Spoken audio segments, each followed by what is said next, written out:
Welcome, everyone, to another episode of Health Made Simple Show. I'm your host, Dr. Bart. Another great episode for you today. Really important one. I think when in our journey of health, this might be one of the more important conversations, especially, or I'll call it an understanding we might have about nutrition, about food, and it's going to go in a direction that you might not be expecting. So listen, close in, keep doing your thing. Keep sharing it out, keep spreading the love any way you can, or wherever you're listening today. If you can go give us a 5-star review, that's awesome. That's how we're able to increase our rankings, increase our exposure, and get more people listening to really how health is simple. And we will continue to do our best to deliver amazing content and amazing opportunities for us to continue to level up. So thank you for being here. All right. So let's dive into this topic about food and are we making the right decisions? Why do we make certain food decisions? And I think this will come to a little bit of a surprise, but actually more of an exposure of how and why so many of us eat. And I think this might help us. Well, that's my goal, to help you along your journey of making decisions that serve you better. So with that being said, I just got back from Nashville. I had an opportunity I was invited to go be a keynote speaker up in Nashville. And a little shout out to the people at the Practice Growth Institute. And they had a big summit there, over 1,000 people, maybe 1,500 people. And I got an opportunity to speak to them about health, about nutrition, about leveling up their lives. And inevitably afterwards, the conversation often will come back to nutrition. A lot of, well, what's good for me? Should I be eating this? How about this food and whatnot? So I want to go a little bit deeper into that layer. And especially after 30 years now of working in, healthcare, realize there's so much programming and so much history about how we make decisions that's where we're going to go today. And a little bit for everyone out there who's always asking or wondering, can you get a consult with me? The answer is absolutely you can. Very simple. We'll make sure that there's an email or a phone number in our notes today. No matter where you live, wherever you are, we can send you lab requisites. We can have consults. We do it very similar to this. We can sit down on a Zoom where just you and I are there. And of course, we can help you find your health goals and level you up. All right. With that being said, let's dive into the history of food making decisions. And I think this is fun and it's an eye-opener for us. So often you might think, well, the reason that we eat, why do we eat? And the simple answer would be we eat because we're hungry. And I'm going to argue that that's probably rarely the situation. In fact, let's go back and think about how we've utilized food. And I think this will give us a great understanding for everyone out there. If you wrestle with making good food decisions, I think this might help perspective of understanding why that is. And listen, every single one of us have food issues. I don't care who you are. Maybe you've overcome them, but doesn't mean that there's still not issues underlying. And for these reasons is why. So let's just start with how we start to get introduced to food in the beginning and our experience with what, why, and how we use food. So let's just talk about early off, what happens on a birthday? We are given things like cake. We're given things like sugar. So we use food to celebrate an event. Let's just say that you graduate kindergarten. Then all of a sudden you get cake and sugar. Let's just say that you do something good. You're playing on a sports team. Then afterwards, you celebrate after the game and you have ice cream. So we start to develop some programs, some patterns that food is used to celebrate good times. So we see that often. And you might be thinking, well, Doc, there's nothing wrong with that. I would agree, other than the fact that we start to have an association that every time we do something good, our reward is, and listen, it's not a piece of grass-fed beef and some vegetables. It is always 100% sugar. And later in life, the sugar then has an option to be added with alcohol. So let's keep going down this road. So then all of a sudden, a little bit later in life, let's just say that you're still young and little Johnny has a sore throat and he stays home from school. So now Johnny is sick and things aren't necessarily good. We're not celebrating, but what does Johnny get? In this moment of, I want to make Johnny feel good, he gets a bowl of ice cream because he has a sore throat and he is sick. So then we give Johnny, when he's not feeling good, we give him food to change how he feels. So to change how we feel becomes a pattern that we start to utilize in making food decisions. So none of these were based on, are we hungry? These were all, how do we feel and how do we decide to continue that feeling or change that feeling? So we're going to continue to make ourselves feel good with food, and always this is going to be sugar, or we're going to take ourselves from a position where we don't feel good. Maybe we're sad. Maybe we're not feeling so good. Maybe we had a hard day, and then we use sugar. And then we get into eventually we grow up, right? And we become adults and think, well, I don't do that anymore. I'm an adult now. But do we really do the same thing? We have a hard day at work. We come home and hard day. So, man, I need a cocktail. How many times have you heard people say that? How many times have you done that? To unwind, you use a glass of wine. So we're changing how you feel. And this is just programming. And then you might say, well, I closed a big deal today. Maybe you did something great in your business. You had an awesome day. We're going to go out and we are going to what? We're going to celebrate. We're going to continue this emoting, and we're going to use what? Food. And now we start to bring in alcohol. So now we start to recognize, if we just step back and let's not judge it, and we look at how we utilize food, we start to recognize it is almost always to change or add to how we feel, but it is rarely about hunger. And then we'll back up a little bit here too, because you're not alone in this. There are other entities here that would love you to continue to try to, when you're bored, when you're tired, when you're sad, when you're mad, when you're happy, all the above, to continue to use your emotions to make your food decisions. So then food companies have scientists that they have on their teams to then help figure out how do they make their foods super addictive in changing how you feel, helping a little bit of serotonin, help a little bit of dopamine production. They literally have scientists, these major food companies. This is what they do. And listen, I'm not frowning upon it. This is flat out capitalism. Then they use things like jingles. They have certain songs and emotions that they start to attach to their foods, good times, bad times, and phenomenal times. All they start to manipulate our association to how we feel and what we're supposed to be eating. Then they use color for our children. Is there any surprise that most restaurants you walk into, you see the color red? It shouldn't be a surprise. That is very known in the industry that red excites us, and therefore we're going to want to continue that emotion. And we know that food, sugar, bread on your table, a cocktail to start your evening out will continue that emotion of being excited. And again, do I frown upon this? No, folks, this is capitalism. This is marketing. We see this everywhere. But it is important that you and I, start to recognize that these patterns are real.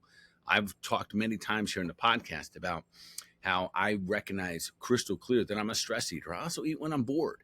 So I have to have strategies around them. We're going to get to how we can start to step out of this kind of programming and associations to just manipulating how we feel, and maybe into actually making it about our hunger and what our body needs. Do I think there's also some some situations where it was very facetious and poor, and actually did not have our best interest? Yes. In fact, you could Google it now. There are studies that are actually there. We see back in the history, I think it was back in the 50s, where the sugar industry literally paid off scientists from Harvard, paid them off to basically say that saturated fat was bad, which made everyone get away. They associated with heart disease. This is proven. This is on Google. You can figure it out. That they paid off scientists from Harvard. So of course we're going to believe that, right? To tell everyone that saturated fat, the fat that you get from animals, was bad. Why would they do that? Because they know when you eat real food, things like healthy fats and grass-fed proteins, that you become very satiated, which would be the anti-model of consuming lots of food.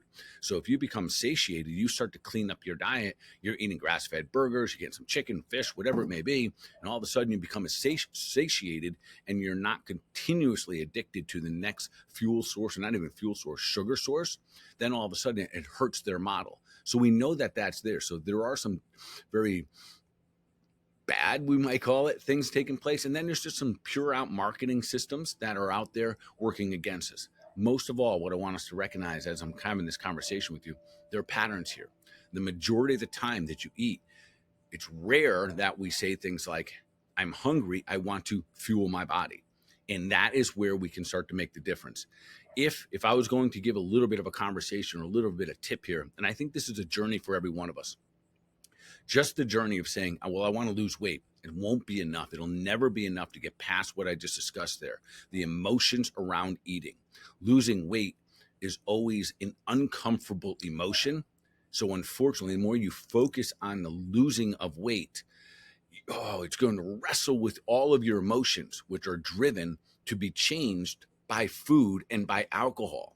So we want to, the best we can, instead of making the why about losing weight, we then start to say things like, I want to become the best version of myself. I want to become stronger, fitter, faster, whatever it may be. But that that idea of leveling ourselves up then beckons the question, is this fuel for my cells? Is this fuel for my body? And yes, is this a little bit of leap? But next time you go to eat, this is all I want you to do with our little conversation today.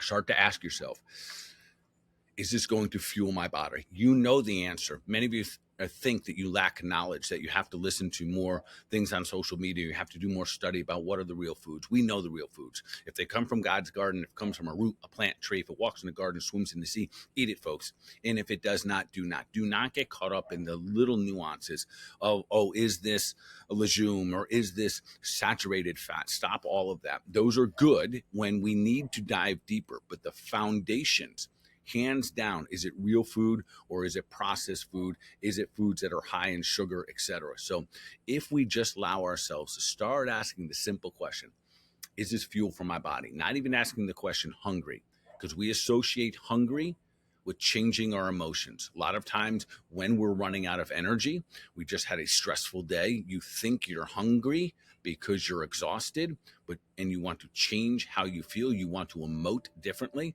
So we reach for things like food and for alcohol that quickly change. And I'm talking quick. I'm talking within seconds of consumption, you get to feel different. Oftentimes you feel better for that moment. So now, if we can take that subtle little moment here, with everything I just discussed, recognize, listen, we're up against it. We're up against the marketing company. We're up against the addictive food chemicals that they put into our foods. We are up against all the programming. Birthday means cake, hit a home run in a baseball game. Afterwards, you get to do, listen, how about this one? How about this reward system? Hey, you get really good grades. You get to pick your dessert tonight. You get to pick where we eat. And it's always high consumption of poor foods. What happens? How about this program?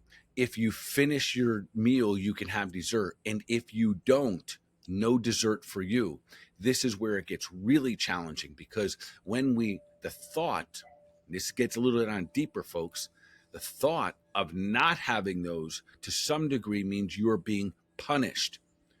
And now we have to go on that layer of thinking, well, am I going to punish myself and say, I can't have cookies, I can't have cake, and think of it a bad or good thing? And I will tell you in advance, you might be able to do that short term, but it will not exist long term. You're going to have to shift your why and then what you are committed to. So for example, your why needs to be, I want to do this. Why am I doing this? To be a better version of myself. And therefore you then commit to the better version of yourself. The how will fall in place. We get too caught up in the how often. How are you going to eat, and all of those little subtleties? The commitment to the why, the commitment to the what you want to become. And how do we do that? What are some of the subtleties? It'll start with the mindset and the question. When we say things like, I'm hungry, what do I want to eat? Most likely that is going to automatically associate with what's going to make me feel better in this moment, what's going to make me emote differently. So we're going to have to switch that subtlety. Instead of saying I'm hungry, what do I want to eat today? Rather is, I need to fuel my body, what's going to be best for me? And I know, difficult decision, difficult questioning.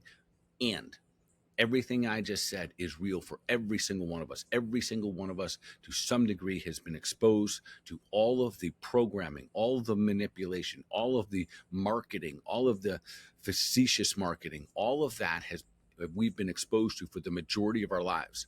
So moving forward, as we start to ask better questions, we always get better answers. All right. Hopefully this sits in a place where even if just the smallest aha moment happens, go, wow, that is so true. I have my entire life of programming, my association around food, around alcohol, around all of these things has somehow been associated with betterment. Somehow the idea of changing how I feel instantly was going to serve me. And then we sit back here and recognize that no way, no how.